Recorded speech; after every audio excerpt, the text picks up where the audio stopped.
içeriden öz bilen gönden gönüşerde mikrofon var. Gürleşip içeriden öz avtomatik derveden şu derveden açışı var.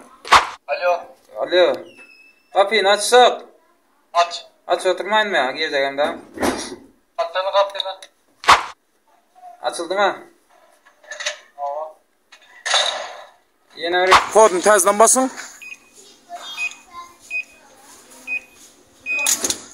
Evet, hormatly dostlar, açtı. Hormatly dostlar, hava hacımaz. Şehrimizde yaşayan müşterilerimizle şu an geldik. Yani şu çıkıp duran yaşulenka, şunun oyuna vurmalı. Yine hormatly dostlar, şuraya vurmalı. Yani kalan videolar ham nasip olsa koyar vaqt sizlerle paylaşarız.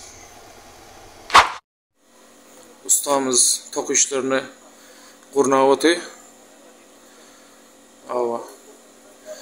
Hazır içerideki yankı görkezen ekranında dışarıdan gelen adamımızın işi ne açılıyor, ne gepleşiliyor. Kalan videolarım şu vakti paylaşırız.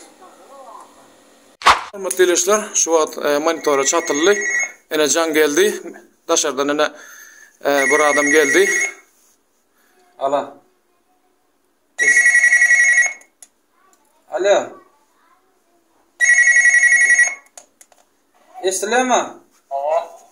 Oldu. Alo. Alo. Kapıyı açsak.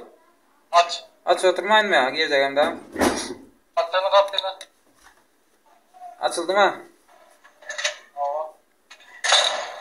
Yine öyle. Arkadaşlar, ana şu vaqt emmeden çattık, kurnadık. Ava içeriden monitorunu görkezdim. Ava şu vaqtdadır müşterinke gelip müşteri can açacak duran yerimde şurada knopkani basıp içeriden öz bilen gönden gönüşerde mikrofon var. Gürleşip içeriden öz avtomatik derveden şu derveden açışı var.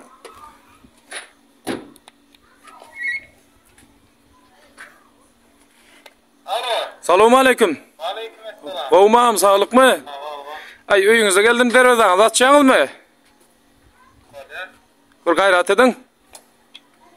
Açıldı mı? Açılan olmalı. Ana hormatly dostlar, derveden açıldı. Ava. Ne gülyalı. Görkezip dur. Açıldı gülyalı. Yine baktım. Var. Ana açıldı. Yine yaptım. Durun bir mid. Azgır şu vaqt görkezecek. İşin açışını.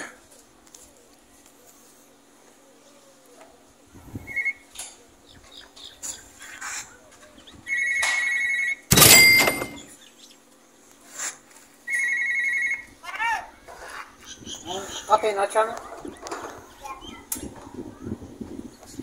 Açtı. Gülyalı. Şimdi kodda varlar. Bol uçuray. Endi siz bolle. Öçray. Endi kodda barlang soni. Reshatka. Hava. Ana. Şu vaqt açtı, açın. Aha. Endi yapın. Endi ya şunu açsak bolun endi. Hani italanani yapın. Gördünüz? Kodun tezden basın.